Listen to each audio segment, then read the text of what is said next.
नमस्कार मित्रांनो, मंत्रिमंडळ विस्तार होण्या अगोदरच आता धनंजय मुंडे यांना सर्वात मोठा दणका.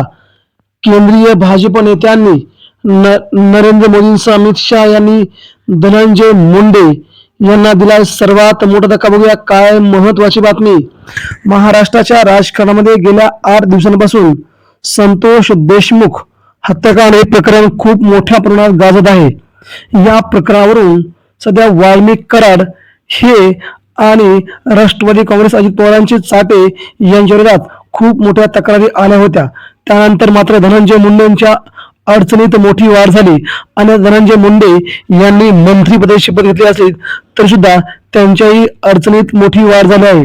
त्यांना मंत्रिपद देऊ नये, त्यांना कोणत्याही प्रकारचं खाते देऊ नये असा दबाव सध्या केंद्रीय नेत्यांकडून महाराष्ट्रात अजित पवारांकडे केला जात आहे. संतोष देशमुख यांचा हत्याकांड वाल्मिक कराड यांनी केल्याची सध्या प्रथमदर्शनी सध्या सगळीकडे चर्चा आहे.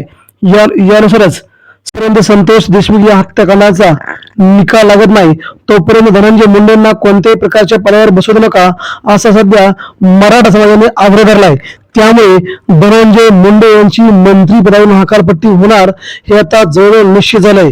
आणि असं झालं तर हा धनंजय मुंडेंना मोठा धक्का म्हणावा लागेल. आणि संतोष देशमुख यांचं हत्याकांड कसे घडले यावर आता खूप मोठी गदारोळ महाराष्ट्रात वाजत असतानाच आता याविषयी देवेंद्र फडणवीस यांनी खूप मोठे आदेश दिले आहेत. त्यामुळे धनंजय मुंडे यांच्या अडचणीत वाढ झाली असून आगामी काळामध्ये पंकजा मुंडे या बीडच्या पालकमंत्री होऊ शकतात.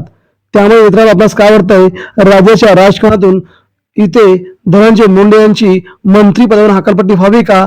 आपल्या प्रतिक्रिया आमच्यापर्यंत पोहोचवा. धन्यवाद. जय हिंद.